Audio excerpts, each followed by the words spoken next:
Terima kasih Tuhan buat pagi hari ini. Kami percaya Tuhan Kau hadir di tengah-tengah kami. Kami percaya Tuhan biarlah Engkau menghampiri pribadi lepas pribadi.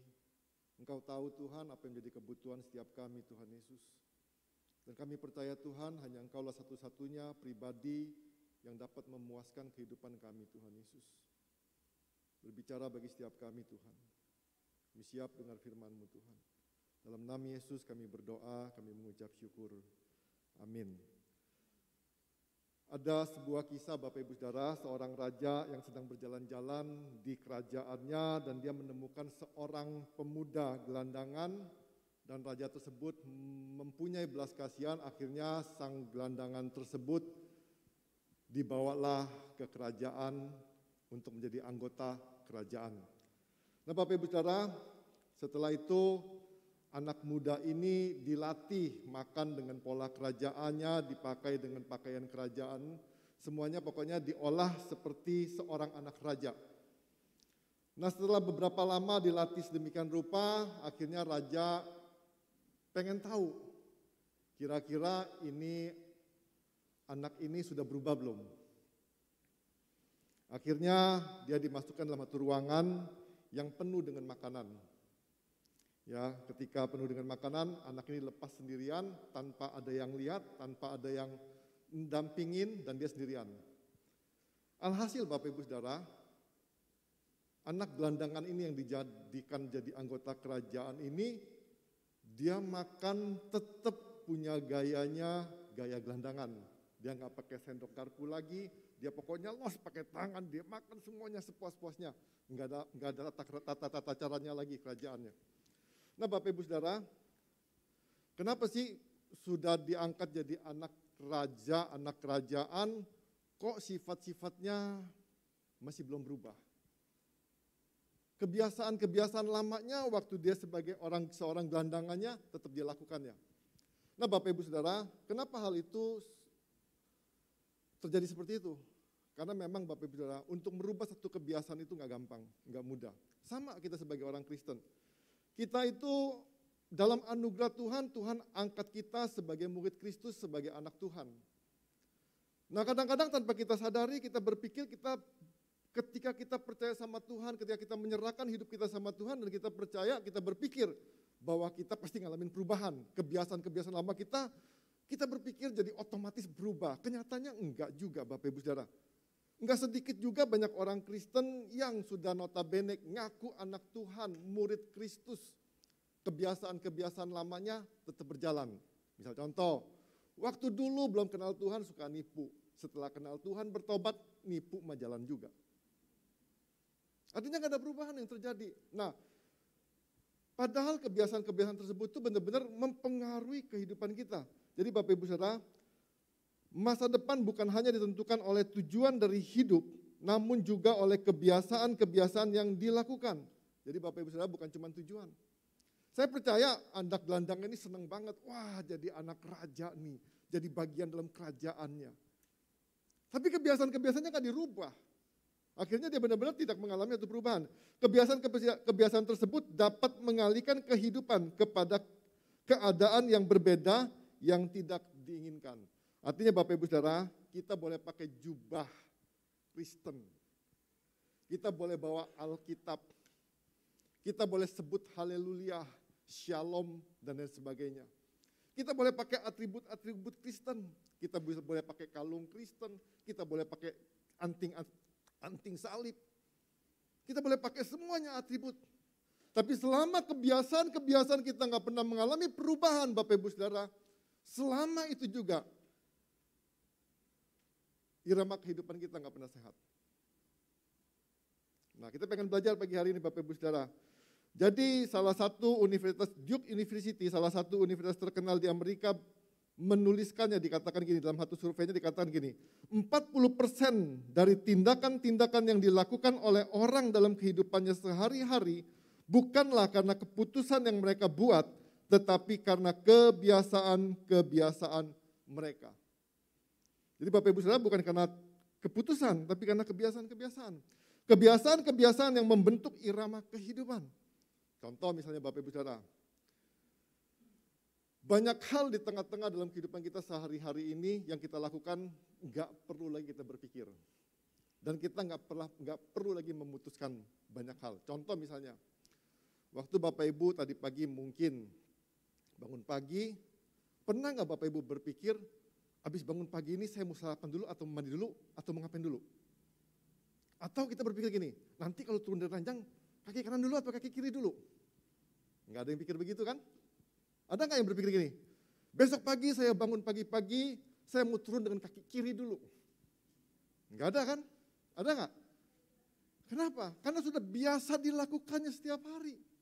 Ketika Bapak Ibu makan pun Bapak Ibu nggak pernah berpikir, mau nyendoknya caranya gimana, ngambilnya gaya gimana, Bapak Ibu nggak pernah berpikir.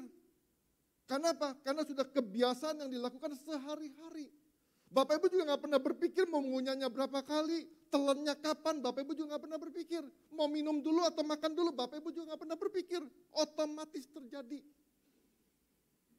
Nah itu membuktikan bahwa kebiasaan-kebiasaan kita itu membentuk irama kehidupan kita. Nah kalau kebiasaan-kebiasaan yang kita bangun itu amburadul Bapak Ibu Saudara, otomatis kehidupan yang kita bangun juga amburadul. Nah artinya Bapak Ibu Saudara, kebiasaan-kebiasaan ini adalah hal penting dalam kehidupan kita yang harus kita manage, yang harus kita olah supaya kita benar-benar menjadi pribadi yang berirama, irama yang punya irama yang sehat. Kaitan antara kebiasaan dan irama kehidupan dapat dilihat melalui kebiasaan kita sehari-hari. Jadi Bapak Ibu, kebiasaan kita menunjukkan siapa kita. Ya, jadi kita boleh, yang saya ngomong tadi seperti tadi gelandangan tadi, dia boleh tinggal di istana, tapi kalau kebiasaannya nggak pernah dirubah Bapak Ibu Saudara, dia punya polanya juga pola-pola gelandangan. Sama banyak orang Kristen bertobat, mentalnya nggak berubah. Dia bukan mentalnya anak Tuhan, tapi mentalnya mental dunia. Jadi tetap aja gayanya gaya dunia terus. Ya dikit-dikit gayanya gaya dunia. Jadi Tuhannya udah lupa, ya. Nah, irama kehidupan yang serasi sesungguhnya tidak terlepas dari kebiasaan-kebiasaan yang sehat. Jadi, irama kehidupan yang serasi sesungguhnya tidak terlepas dari kebiasaan-kebiasaan yang sehat. Jadi, kebiasaan kita menentukan irama kehidupan kita. Bagaimana kehidupan kita itu ditentukan dengan kebiasaan-kebiasaan yang kita lakukan. Nanti Bapak Ibu malam, nanti Bapak Ibu coba cek ya. Coba cek ulang irama kita seperti apa. Dan kebiasaan-kebiasaan kita seperti apa. Nah, Bapak Ibu Saudara, irama kehidupan yang sehat ini akan kita sama-sama pelajari dari seorang yang bernama Daniel. Dan terus dalam kitab Daniel pasal 6 ayat 1 sampai 6 dan 11 dikatakan begini. Darius orang Media menerima pemerintahan ketika ia berumur 62 tahun, lalu berkenanlah Darius mengangkat 120 wakil-wakil raja atas kerajaannya. Mereka akan ditempatkan di seluruh kerajaan. Membawahi mereka diangkat pula 3 pejabat tinggi, dan Daniel adalah salah satu dari ketiga orang itu. Kepada mereka, para wakil-wakil raja harus memberi pertanggungan jawab, supaya raja jangan dirugikan dilakukannya. Oh, ini salah nih. Maka Daniel ini melebihi para pejabat tinggi dan para wakil raja itu, karena ia mempunyai roh yang luar biasa, dan raja bermaksud untuk menempatkannya atas seluruh kerajaannya. Kemudian para pejabat tinggi dan wakil raja itu mencari alasan dakwaan terhadap Daniel dalam hal pemerintahan. Tetapi mereka tidak mendapatkan alasan apapun atau sesuatu kesalahan. Sebab ia setia dan tidak ada didapati sesuatu kelalaian atau suatu kesalahan padanya. Ayat ke-6. Maka berkatalah orang-orang itu, kita tidak akan mendapat suatu alasan dakwaan terhadap Daniel ini kecuali dalam hal ibadahnya kepada Allah. Demi didengar Daniel bahwa surat perintah itu telah dibuat, pergilah ia ke rumahnya, dalam kamar atasnya ada tingkap-tingkap yang terbuka ke arah Yerusalem. 3 kali sehari ia berlutut berdoa serta memuji Allahnya seperti yang biasa dilakukannya. Nah Bapak Ibu ayat 11 dikatakan, saya ulangin lagi ayat 11 dikatakan gini. Demi didengar Daniel bahwa surat perintah itu telah dibuat, pergilah ia ke rumahnya, dalam kamar atasnya ada tingkap-tingkap yang terbuka ke arah Yerusalem. 3 kali sehari ia berlutut, berdoa serta memuji Allahnya seperti yang biasa dilakukannya. Nah di ayat keempat dikatakan, Daniel ini melebihi para pejabat tinggi dan para wakil raja itu, karena ia mempunyai roh yang luar biasa. Nah Bapak Ibu, dari sini kita lihat bahwa Daniel ini bukan orang-orang biasa, tapi dikatakan yang mempunyai roh yang luar biasa. Nah, roh yang luar biasa dikatakan keinginan boleh sama Bapak Ibu Saudara, namun kebiasaanlah yang akan menentukan apakah keinginan tersebut akan menjadikan kenyataan atau tidak. Roh yang luar biasa adalah sikap hidup yang tidak biasa-biasa. Nah Bapak Ibu Saudara, kadang-kadang tanpa kita sadari kita puas dengan keadaan kita yang biasa-biasa aja. Dan kita nggak pernah mau update hidup kita nggak pernah mau rubah diri kita karena kita berpikir, sudah begini, sudah cukuplah, sudah enak. Ya, jadi kita berpikir seperti itu. Nah Bapak Ibu Saudara, di ayat ke-7 sampai ke-10 di situ dikatakan gini. Memang ya Bapak Ibu Saudara, di sini kan dikatakan Daniel itu dikatakan lalu berkenanlah Darius mengangkat 120 wakil-wakil raja atas kerajaannya. Mereka akan ditempatkan di seluruh kerajaan dikatakan gini. Membawai mereka diangkat pula 3 pejabat dan Daniel salah satu dari ketiga orang itu, kepada mereka lah para wakil-wakil raja harus memberi pertanggungjawabannya. Daniel ini pengen diangkat oleh Darius menjadi orang nomor 2. Tapi teman-temannya yang 3 itu dan para wakil-wakil raja lainnya nggak setuju, nggak suka. Itu umum. Ya kan, di zaman sekarang juga umum. Kita tuh kadang-kadang nggak rela ya kalau orang lain tuh jadi nomor 1 dan kita nomor 2 atau nomor 3 nomor berikutnya. Nah, mereka bersepakat buat satu kesepakatan yang notabene-nya bukan untuk kepentingan rakyat tapi untuk kepentingan pribadi mereka. Mereka pengen menyingkirkan Daniel. Dan mereka buat sepakat dan mereka datang kepada Raja Darius, dikatakan gini, Raja Darius, ayo kita buat kesepakatan, seluruh warga kerajaan Darius nggak boleh memohon kepada dewa-dewa lain atau kepada manusia selama 30 hari. Seandainya mereka kedapatan datang kepada dewa-dewa lain atau kepada manusia untuk memohon sesuatu, mereka harus dimasukkan ke dalam gua singa. Dan dikatakan gini, ini harus dimeteraikan dengan meterai raja dan harus dimeteraikan dan gak ada satu kekuatan apapun yang bisa membatalkan larangan ini. Ini kesepakatan jahat Bapak Ibu Saudara. Ini kesepakatan jahat. Nah jangan sampai kita dalam kehidupan kita juga jadi orang-orang yang punya hati seperti itu. Kita gak rela loh kalau orang lain tuh maju, tapi saya gak mau bahas itunya. Nah di sini kita lihat kenapa sih Daniel bisa dikatakan ayat 4 dikatakan Daniel ini melebihi para pejabat tinggi dan para wakil raja karena ia mempunyai roh yang luar biasa. Nah Bapak Ibu Saudara, tanpa kita sadari kalau kita punya roh yang luar biasa, yang hidupnya lebih baik daripada orang lain. Banyak tantangan yang bisa terjadi dalam kehidupan kita. Tapi kita nggak boleh karena itu kita jadi menyusutkan atau membuang kebiasaan-kebiasaan yang baik tadi. Daniel nggak kompromi, dia mengikuti para teman-temannya dan para wakil raja untuk tidak sembahyang kepada Allah, tapi dia tetap melakukannya. Di ayat 11 dikatakan, demi didengar Daniel bahwa surat perintah itu telah dibuat, pergilah ia ke rumahnya, dalam kamar atasnya ada tingkap-tingkap yang terbuka ke arah Yerusalem. Dikatakan 3 kali sehari ia berlutut, berdoa serta memuji Allahnya seperti yang biasa dilakukannya. Daniel nggak pernah berpikir, cuma 30 hari. Ya nggak apa-apa lah, cincai 30 hari nggak nyembah Tuhan nggak apa-apa. Toh Tuhan juga maklum. Tapi Daniel nggak melakukan itu Bapak Ibu Saudara. Daniel tetap melakukan kebiasaan yang dilakukan setiap harinya. Dia nggak peduli dengan goa singanya, dia nggak peduli dengan kematiannya. Yang dia tahu dia punya Allah yang hidup, Allah yang luar biasa. Ini roh yang menyala-nyala. Ini dikatakan ia mempunyai roh yang luar biasa. Nah Bapak Ibu Saudara, roh yang luar biasa ini terjadi bukan sekonyong-konyong tiba-tiba Bapak Ibu Saudara. Tapi ini karena kebiasaan yang dia bangun seumur hidupnya, terus-menerus dia bangun. Dikatakan setiap hari, 3 kali sehari ia berlutut, berdoa serta memuji Allahnya seperti yang biasa dilakukannya. Ya tiap hari. Kadang-kadang kita kan pengen ngalamin satu kebangunan rohani. Kita pengen ngalamin breakthrough. Kita pengen ngalamin renewal. Tapi sekali-sekali kita ngelakuinnya. Kita pengen misalnya orang yang kurus, pengen gemuk. Sekali-sekali dia makannya banyak. Banyakan gak makan banyak.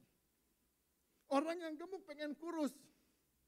Dia ngomong gini, pengen diet, sekali-sekali dia diet, banyakkan makannya daripada dietnya. Gimana mau kurus?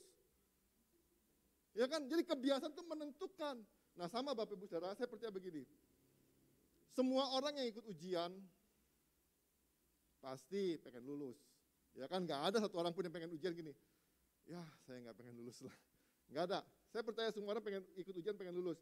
Nah tapi masalahnya begini, kebiasaan murid itu menentukan tingkat kelulusannya. Realitanya kan banyak kan yang ikut ujian gak lulus. Nah faktor kebiasaan itu menentukan. Kalau dia rajin belajar, saya percaya dia pasti lulus. Tapi kalau dia malas-malasan, belajarnya waktu mau ujian, SKS, sistem kebut semalam. Ya kan cuman belajar, oh besok ujian, malam belajar. Terus dia mau pinter, ya gak mungkin lah Bapak Ibu Saudara. Ya kan, terus kita misalnya gini, saya percaya juga kok semua orang yang menikah pengen bahagia. Ada nggak orang menikah nggak pengen bahagia? Semua orang pengen bahagia. Tapi kenyataannya kan nggak semua orang juga yang nikah bahagia. Kenapa? Karena kebiasaan-kebiasaan yang dilakukan sehari-hari, setiap harinya itulah yang menentukan dia. Nah Bapak Ibu, dari pembacaan Alkitab ini kita pengen belajar ada 3 hal Bapak Ibu Saudara yang mau kita pelajari. Pagi hari ini langkah-langkah praktis untuk membangun kebiasaan yang sehat. Yang pertama, tentukan identitas diri kita. Mau jadi seperti apa kita. Ya, jadi kita belajar tentukan identitas diri kita dari pribadi yang menjadi tujuan hidup kita. Bapak Ibu, tujuan itu penting. Hidup tanpa tujuan sama dengan hidup yang sia-sia. Bapak Ibu nggak pernah mau kan kalau Bapak Ibu datang ke Pul Damri, ditanya Pak kondekturnya, misalnya Bapak Ibu mau naik Damri, Bapak Ibu tanya sama kondekturnya, Pak ini mau kemana? Ya kemana aja. Bapak Ibu sih nggak mau. Walaupun Bapak Ibu diajak kemana-mana, nggak mau pasti. Nah artinya tujuan, hidup tanpa tujuan itu hidup yang sia-sia. Nah jadi Bapak Ibu, di dalam James Clear dalam bukunya Atomic Habits dikatakan gini, tujuan kita bukanlah melakukan sesuatu tetapi menjadi sesuatu. Banyak orang tuh sibuk Bapak Ibu Saudara, sibuk melakukan segala sesuatu, dia sibuk macam-macam yang dikerjain, tapi dia nggak tahu mau ngapain. Dia nggak tahu mau jadi apa. Nah saya percaya itu bukan nggak jadi apa-apa. Nah jadi kita benar-benar kita harus belajar gini ya, kalau kita hidup dengan tujuan, saya percaya kehidupan kita pasti berakhir dengan kesuksesan. Kalau kita punya tujuan, tapi kalau kita nggak punya tujuan, kita pasti sia-sia. Sama dengan satu pernikahan. Pak, Bu, kalau ditanya, nikah mau ngapain? Saya nikah mau punya anak, Pak. Sudah punya anak kan selesai tujuannya. Selesailah keluarganya. Kan sudah punya anak, udah beres urusannya. Nah jadi nikah tuh nggak segampang, nggak apa namanya, bukan cuma punya anak, tapi ini membangun satu keluarga. Nah sama dalam kehidupan kita hidup ini kan bukan sekedar hidup, tapi kita hidup terus punya tujuan. Nah maka itu Bapak Ibu Saudara, tentukan identitas diri kita. Mau jadi apa kita? Bisa kita belajar nih, mau jadi apa sih kita 5 tahun ke depan kah? Mau jadi apa kita setahun ke depan kah? Misalnya kalau kita ngomong gini, saya mau jadi pribadi yang takut akan Tuhan. Otomatis kita boleh bangun nih kebiasaan-kebiasaan yang benar-benar hidup yang takut akan Tuhan. Mulai baca Alkitab, mulai praktekkan firman Tuhan. Tapi kalau kita nggak punya tujuan, ya pokoknya penting ke gereja lah Pak. Yang penting membaca Alkitab lah Pak. Yang penting pelayanan Pak, kita nggak punya tujuan. Ya sama kalau kita ngomong gini, apa sih tujuan hidup kita? Mau jadi apa sih kita? Kalau kita ngomong kita mau jadi pribadi yang sehat. Bapak Ibu bukan sekedar ngelakuin olahraga, tapi Bapak Ibu tiap hari continue terus-menerus berolahraga. Untuk apa? Kita pengen punya tujuan yang sehat, pribadi yang sehat. Tapi kalau kita nggak punya tujuan, sekedar olahraga. Makanya kalau orang yang nggak punya tujuan untuk sehat, Bapak Ibu Saudara, saya percaya olahraga juga sekali-sekali, kalau ingat. Kalau lagi senggang, kalau pas nggak repot. Kenapa? Karena kita nggak punya tujuan, yang penting kita ngomong gini, berolahraga. Nah Bapak Ibu hal itu akan menentukan dalam kehidupan kita. Nah maka dikatakan gini, dalam Daniel 1 ayat 8 dikatakan gini, Daniel berketetapan untuk tidak menajiskan dirinya dengan santapan raja dan dengan anggur yang biasa diminum raja. Daniel punya tujuan hidupnya untuk memuliakan Tuhan. Tawaran-tawaran yang diberikan dalam kehidupannya, makanan raja itu enak Bapak Ibu Saudara, minuman raja itu enak. Tapi Daniel berketetapan hati, gak mau menajiskan dirinya. Dia Dia punya tujuan dalam hidupnya. Nah, kita harus belajar nih. Apa sih, mau jadi apa kita? Identitas diri kita itu akan menentukan kebiasaan-kebiasaan kita. Ya, di ayat ini juga dikatakan gini ya. Daniel 6 ayat 11 tadi dikatakan, 3 kali sehari ia berlutut, berdoa serta memuji Allah seperti yang biasa dilakukannya. Jadi Daniel punya pribadi, punya tujuan bahwa dia adalah pribadi yang taat kepada Tuhan, yang beribadah kepada Tuhan. Nah, maka saya tanya Bapak Ibu pagi hari ini, mau jadi apa kita? Apa tujuan hidup kita? Pribadi seperti apa yang mau kita tuju? Itu identitas diri kita. Jadi Bapak Ibu hidup nggak jadi hidup yang biasa-biasa aja, tapi kita hidup yang luar biasa. Ya kan, misal contoh nih, kalau ada papa yang pengen jadi papa yang strength misalnya, di rumahnya yang ditakutin sama anak-anaknya, wah dia pasti jaim di rumah. Ya kan, kalau anak kamu gini, apa? Jaim dia kan. Kenapa? Karena dia pengen punya apa pribadi supaya anak-anaknya takut. Jarang ngomong, kalau ngomong dua patah kata aja, kayak firman Tuhan. Nyala engkau, datanglah kemari, gitu kan jadinya. Itu kebiasaan dibangun. Nah sama dalam kehidupan kita, apa sih yang mau kita bangun dalam kehidupan kita? Nah Bapak Ibu Saudara, hubungan antara identitas dan kebiasaan merupakan suatu hubungan yang timbal balik. Jadi kalau kita punya identitasnya mau jadi seperti apa, kebiasaan itu akan mensupport ini. Kebiasaan-kebiasaan yang kita lakukan tiap hari juga, itu akan mendukung identitas kita juga. Seperti apa kita jadinya. Nah jadi Bapak Ibu, identitas yang tidak sehat, artinya tujuan kita yang gak benar tadi, akan menghasilkan kebiasaan-kebiasaan yang gak benar dalam kehidupan kita. Tapi identitas yang benar, tujuan yang benar, pribadi yang benar, itu akan menghasilkan kebiasaan-kebiasaan yang benar dalam kehidupan kita. Nah, saya ajak Bapak Ibu, coba bayangin sebentar. Apa sih Bapak Ibu mau jadi seperti apa? Jadi Bapak Ibu tinggal actionnya. Mau jadi seperti apa Bapak Ibu Saudara? Mau jadi pribadi yang memuliakan Tuhan? Mau jadi pribadi yang bertujuan sehat? Mau jadi papa yang galak? Atau apapun juga, ya terserah Bapak Ibu Saudara. Ya, tentuin ya, itu yang pertama. Nah, apabila kita sungguh-sungguh menentukan identitas yang sehat sebagai tujuan hidup kita, maka kita akan terdorong untuk membangun kebiasaan-kebiasaan yang sehat, yang sesuai dengan identitas kita tadi. Yang kedua, tentukan kebiasaan yang perlu kita kerjain. Nah, kalau kita tahu nih, kalau saya ngomong tadi misalnya mau jadi pribadi yang sehat, umur panjang sehat misalnya. Kan orang bisa aja umur panjang gak sehat ya Bapak Ibu Saudara ya, bisa kan? Tapi kita kan mau, saya sih mau kalau boleh umur panjang sehat. Jangan sampai umur panjang tapi gak bisa ngapa-ngapain, saya gak mau. Nah makanya saya tiap hari saya paksain diri saya tuh berolahraga. Continue berolahraga. Nah ini kebiasaan-kebiasaan yang harus saya bangun dalam kehidupan saya, supaya saya melihatnya jauh ke depan itu, pribadi saya yang nanti itu, yang udah tua nanti, pribadi yang sehat. Maka saya bangun tiap hari berolahraga. Saya paksain tiap hari minimal 3 hari sepeda seminggu. Seminggu 3 kali sepeda.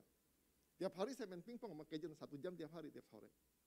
Saya pengen pribadi saya sehat. Maka saya harus bangun. Nah Bapak Ibu Saudara, di sini dikatakan gini. Daniel ini dikatakan ayat 11 tadi dikatakan lagi, saya bacakan lagi. 3 kali sehari ia berlutut. 3 kali sehari dia berlutut. Saya pengen tanya, Daniel ini petinggi loh. Kalau kita tanya gini, emang dia gak sibuk? Oh, sibuk Pak. Ya kan dia petinggi loh. Tapi dikatakan gini, 3 kali sehari ia berlutut, dikatakan gini, demi didengar Daniel bahwa surat perintah itu telah dibuat, pergilah ia ke rumahnya. Artinya apa? Dari kantornya mungkin nih, ini gak bayangan saya nih. Dari kantornya dia pulang. Naik ke loteng. Berdoa. Turun dari loteng ke kantornya lagi. 3 kali sehari dikatakan. 3 kali sehari ia berlutut, berdoa serta memuji Tuhan. Nah terus kita bayangkan gini Bapak Ibu, kalau kita pengen ngalamin satu api kebangunan dalam kehidupan kita. Kita pengen ngalamin satu revival dalam kehidupan kita. Kita berdoa aja kalau ingat. Makan aja kadang-kadang kita lupa berdoa loh. Tapi saya percaya di sini nggak ada yang lupa berdoa kalau makan. Tapi yang berdoa lupa hari Jumat banyak. Loh, iya kan, kalau doa, maka saya percaya lah, nggak ada yang lupa. Tapi kalau Jumat ada doa tuh kadang-kadang kita lupa. Iya, saya lupa kelewatan ada Zoom rupanya ya. Saya pikir nggak ada Pak, masih libur, pandemik. Nah, maka itu Bapak Ibu saya katakan, 3 kali sehari ia berlutut berdoa, serta memuji Allahnya seperti yang biasa dilakukannya. Nah, kalau kita pengen sampai kepada tujuan pribadi kita tadi, itu pribadi yang kita tuju tadi, identitas diri kita yang kita tuju tadi, Bapak Ibu harus coba bangun. Pengen jadi seperti apa? Ayo bangun. Mau jadi apa? Kalau kita pengen jadi pribadi yang sukses, apa yang kita buat? Kebiasaan apa yang harus kita bangun?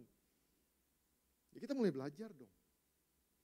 Mulai cari tahu dong gimana jalannya, caranya gimana. Jalurnya lewat mana, cari tahu. Terus Bapak Ibu cuma mimpi kalau misalnya gini, mau jadi pribadi yang sukses, bangunnya jam 1 siang, jam 4 tidur lagi. Jam 4 tidur, jam 7 bangun, main game, tidur lagi, bangun jam 1 lagi. Bangun jam 1 siang lagi. Mau jadi pribadi yang sukses, Bapak Ibu mimpi. Loh ya dong mimpi. Karena kebiasaan kita menentukan diri kita yang sesungguhnya siapa. Kita mau jadi orang yang takut akan Tuhan. Tapi kita nggak pernah bangun hidup kita. Kita nggak pernah bangun hidup kita.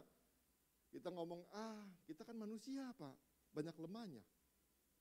Nggak bisa Bapak Ibu Saudara. Ada satu firman Tuhan Bapak Ibu Saudara. Yang dikatakan gini, ini cuma saya singgung aja, nggak intinya ke situ. Ada satu firman ngomong begini. Kalau kita membenci satu orang, ya kan dikatakan 1 Yohanes kalau nggak salah. Kalau kita membenci seseorang, dikatakan gini, kita tuh sama dengan pembunuh. Terus dia ngomong gini, pembunuh itu tidak mendapat bagian dalam kerajaan Allah. Nah, kalau kita benar-benar mau jadi orang yang takut akan Tuhan, otomatis kita berusaha dong. Punya kebiasaan mencintai semua orang. Nah, ini kebiasaan dibangun. Kebiasaan dibangun. Nah, kalau kita nggak pernah bangun kebiasaan tersebut, Bapak Ibu, saya percayalah kita nggak mungkin jadi. Kita nggak mungkin bisa. Nah, masalahnya Bapak Ibu Saudara, untuk membangun satu kebiasaan itu nggak gampang. Benar loh nggak gampang. Contoh nih misalnya, kalau saya terbiasa bangun jam 10 siang, terus saya suruh bangun jam 4 pagi Bapak Ibu Saudara, itu perjuangan. Benar, itu perjuangan. Nggak usah ngomong itu, saya balik aja. Kalau saya biasa bangun jam 4 pagi, saya suruh bangun jam 1 siang, itu pun perjuangan Bapak Ibu Saudara. Loh, nggak gampang loh. Yang biasa bangun pagi jam 4 misalnya, gujuk-gujuk bangun jam 1 siang. Itu diranjang bisa bolak sana, bolak sini, bolak sana, bolak sini. Nungguin waktu, kok lama amat ya, Nggak gampang. Kalau nggak percaya Bapak Ibu nanti coba aja di rumah, nggak usah di sini. Kalau pakai baju, biasanya pakai tangan kanan dulu, sekarang pakai tangan kiri dulu. Mulai balik gitu aja lah, yang simple. Nggak gampang. Atau Bapak Ibu kalau pakai kacamata, biasanya pakai tangan kanan, sekarang pakai tangan kiri. Nggak gampang. Ya kan, bangun kebiasaan nggak gampang Bapak Ibu. Tapi kita harus tentukan kebiasaan yang perlu kita kerjakan dari sekarang. Dikatakan William James, seorang filsuf, ahli sejarah di zamannya, dan dikutip dalam buku Power of Habits, dikatakan gini, seluruh hidup kita dalam bentuknya yang pasti hanyalah merupakan suatu himpunan dari kebiasaan-kebiasaan. Jadi kehidupan kita yang sekarang kita hidupin ini, semua terbentuk dari kebiasaan-kebiasaan. Bapak Ibu perhatiin lah. Bapak Ibu review pulang dari bangun pagi, langsung bangun pagi kita ngapain, habis bangun pagi ngapain, kita mau kemana, udah otomatis Bapak Ibu. Udah otomatis. Itu kita lakuin ulang-ulang terus tiap hari. Seperti minggu ini juga Bapak Ibu tempat ini. Itu sudah otomatis juga Bapak Ibu udah bisa mandi, mau ke gereja, pakai apa segala macam, udah otomatis. Ya, jadi harus tentuin kebiasaan yang perlu kita bangun dalam kehidupan kita. Karena Bapak Ibu, kalau kita sungguh-sungguh menjadi pribadi yang sehat seperti yang menjadi tujuan hidup kita, maka kita tidak harus membangun kebiasaan-kebiasaan yang sehat, yaitu kebiasaan-kebiasaan yang membentuk pribadi kita tadi. Ya, jadi Bapak Ibu Saudara ingat ya, harus tentuin nih. Nah, yang ketiga Bapak Ibu Saudara, langkah yang ketiga, tentunya ada kebiasaan-kebiasaan yang perlu kita tinggalin. Ya, ada kebiasaan-kebiasaan yang perlu kita tinggalin.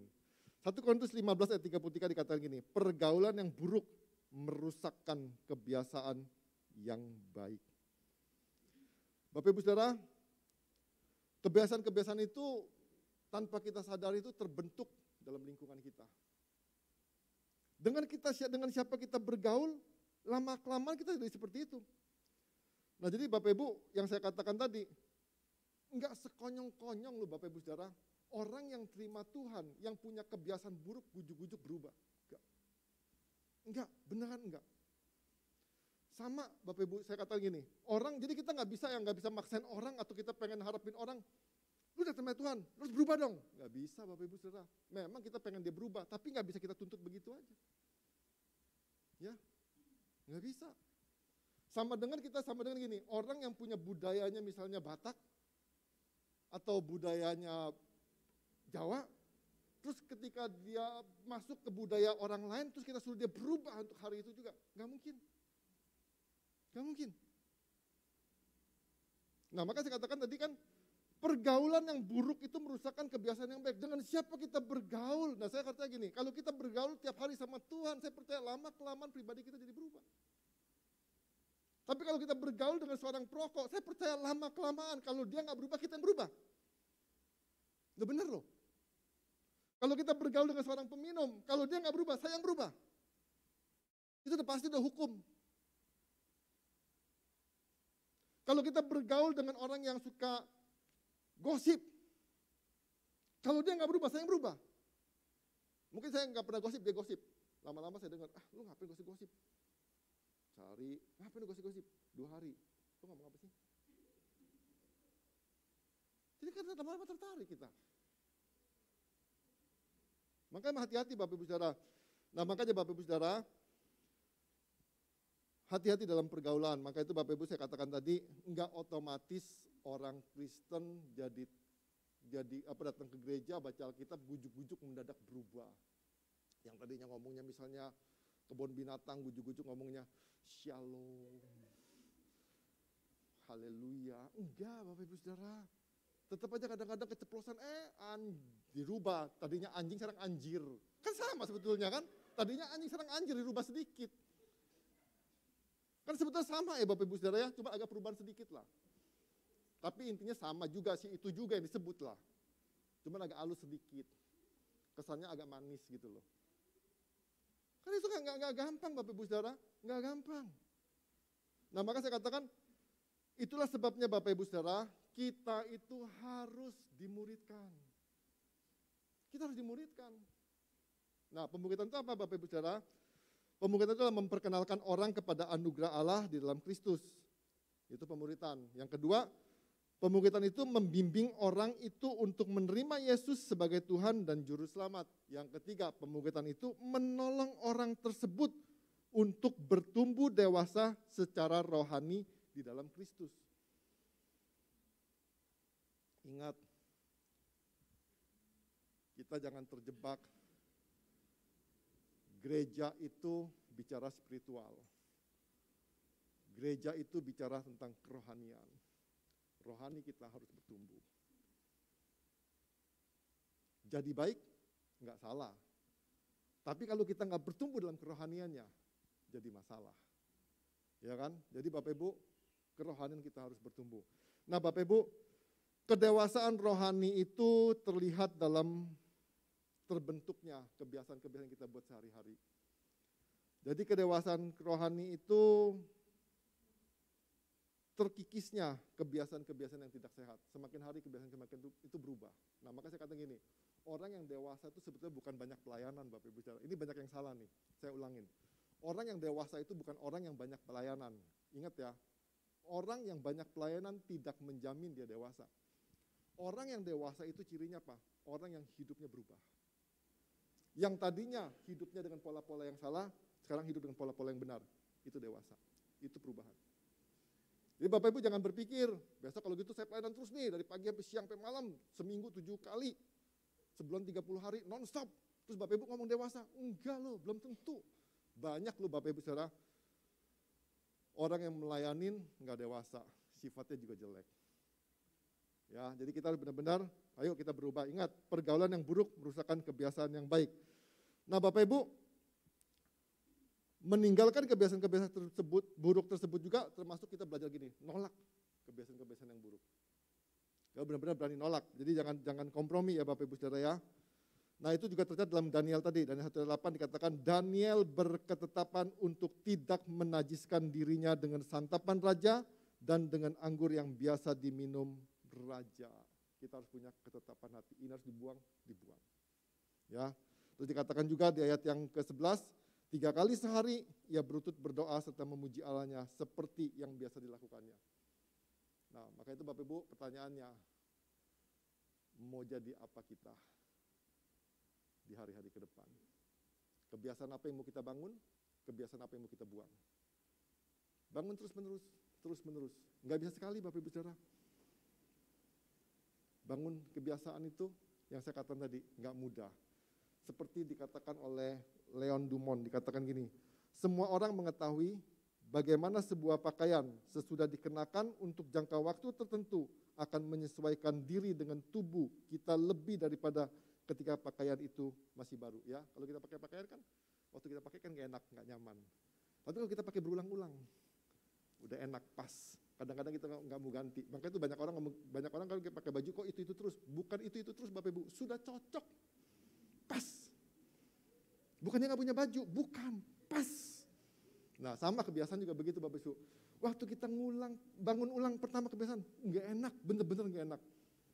Olahraga Bapak Ibu pertama kali, saya percayalah, yang pertama kali olahraga, mungkin Syrian yang baru mulai naik sepeda, mungkin juga nggak enak pertama. Kaki sakit, pegel semua, bisa meriang. Tapi kalau lakukan terus, lama-lama enak. Ya. Oleh karena itu Bapak Ibu Saudara, mari sama-sama kayu kita bangun irama kehidupan yang membuat diri kita menjadi pribadi yang lebih baik, pribadi yang lebih sehat. Jadi ayo kita bangun kebiasaan yang sehat dalam kehidupan kita. Ya. Kesimpulannya, bangunlah kebiasaan-kebiasaan yang sesuai dengan identitas diri kita agar dapat mengantar kita kepada tujuan hidup kita. Tidak ada tujuan yang lebih indah selain tujuan menjadi serupa dengan Kristus.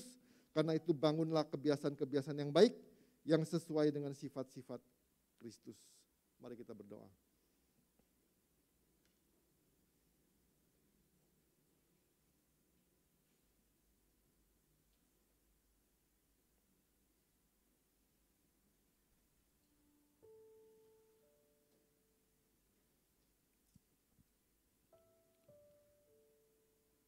Mari kita teduhkan hati kita sebentar, kita merenungkan sebentar kebenaran firman Tuhan. Bapak Ibu Saudara,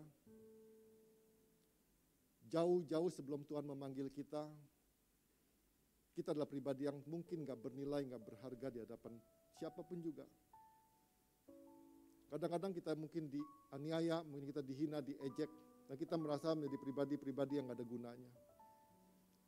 Tapi ketika Tuhan panggil Bapak Ibu Saudara, Tuhan hadir dalam kehidupan Bapak Ibu Saudara, Tuhan pengen Bapak Ibu Saudara dan kehadiran Tuhan itu membuat Bapak Ibu Saudara menjadi pribadi yang bernilai, berharga di mata orang lain, juga di hadapan Bapak. Ketika Bapak Ibu sudah mulai memberikan hidup Bapak Ibu Saudara kepada Tuhan,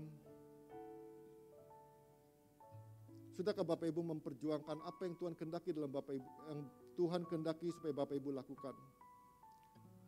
Mungkin banyak kebiasaan-kebiasaan lama kita yang kita buat dalam kehidupan kita yang notabene-nya mungkin gak ada gunanya. Tapi setelah Tuhan panggil kita, Tuhan pengen bawa kita hidup dalam kerajaannya, hidup dalam kehendakannya. Maukah Bapak Ibu Saudara dibentuk sama Tuhan? Maukah Bapak Ibu Saudara diproses sama Tuhan supaya Bapak Ibu menjadi pribadi-pribadi yang indah menurut pandangannya? Bapak Ibu Saudara, kita gak mungkin menjadi apapun juga dalam kehidupan kita tanpa kita menetapkan tujuan hidup kita. Ketika kita punya tujuan hidup, tapi kita nggak pernah membangun satu kebiasaan-kebiasaan yang mengarah kepada tujuan tersebut.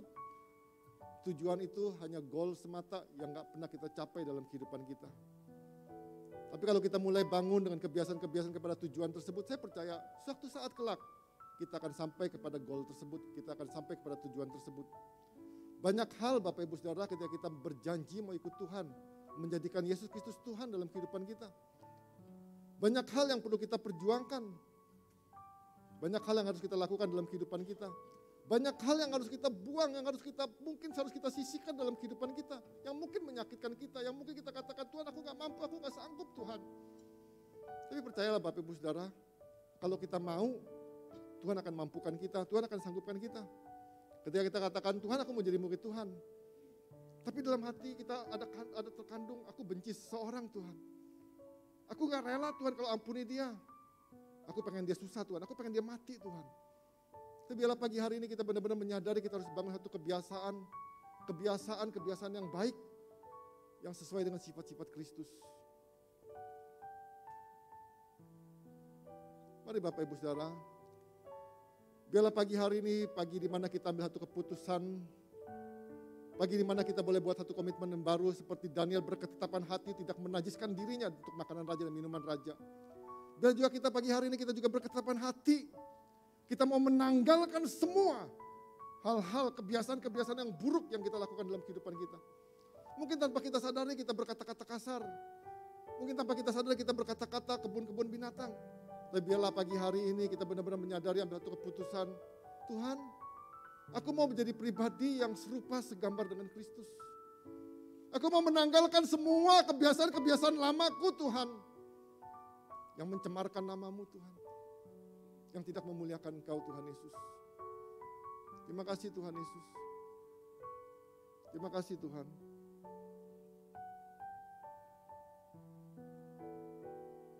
Terima kasih Tuhan Yesus. Bapa, terima kasih Tuhan buat irama kehidupan yang Kau berikan bagi setiap kami. Terima kasih Tuhan buat tujuan hidup yang juga Kau nyatakan dalam kehidupan kami. Biarlah pagi hari ini Tuhan kami mau jauh-jauh lihat ke depan Tuhan. Ada satu pribadi yang akan kami tuju Tuhan Yesus. Kami mau jadi pribadi yang takut akan Kau. Kami mau jadi papa yang baik. Kami mau jadi suami yang baik. Kami mau jadi istri yang baik. Kami mau jadi orang tua yang baik. Kami mau jadi pribadi yang takut akan Tuhan. Kami mau menjadi pribadi yang mengasihi anak-anak kami. Kami mau jadi pribadi yang mengasihi orang tua kami. Kami mau menjadi pribadi yang mengasihi istri kami. Kami mau jadi pribadi yang mengasihi suami kami. Kami mau jadi pribadi yang mengasihi sesama kami. Kami mau jadi pribadi yang mengasihi Tuhan kami. Bapak kami berdoa Tuhan. Beri kemampuan bagi setiap kami Tuhan. Beri kemampuan bagi setiap kami Tuhan untuk menanggalkan kebiasaan-kebiasaan yang buruk Tuhan Yesus. Biarlah kami sungguh-sungguh Tuhan mulai hari ini Tuhan. Kami mau bangun ulang kebiasaan-kebiasaan yang baik, kebiasaan-kebiasaan yang baru yang memuliakan nama-Mu. Kebiasaan di mana benih-benih Kristus boleh tumbuh. Kebiasaan di mana benih-benih Kristus boleh menghasilkan buah-buah yang matang. Di mana benih-benih Kristus boleh menghasilkan perubahan dalam hidup kami Tuhan Yesus. Berkati setiap kami Tuhan. Berkati setiap kami Tuhan Yesus. Kami tidak mau sekedar jadi Kristen atau formalitas punya label Kristen Tuhan. Tapi kami gak pernah berubah Tuhan Yesus. Tapi kami mau pagi hari ini Tuhan kami mau berubah. Kami mau berubah Tuhan Yesus. Tolong kami Tuhan Yesus. Tolong kami Tuhan Yesus. Terima kasih Bapa. Terima kasih Tuhan Yesus. Kami percaya Tuhan. Biarlah semakin hari Tuhan. Kami percaya Tuhan kebiasaan-kebiasaan baik terus bertumbuh dalam kehidupan kami. Terima kasih Bapa. Terima kasih Tuhan. Berkati setiap kami Tuhan. Berkati setiap kami Tuhan Yesus. Dalam nama Yesus Tuhan kami berdoa, kami mengucap syukur. Setiap kita yang percaya, yang mau membangun kehidupan yang sehat berkata, amin. Tuhan Yesus berkati.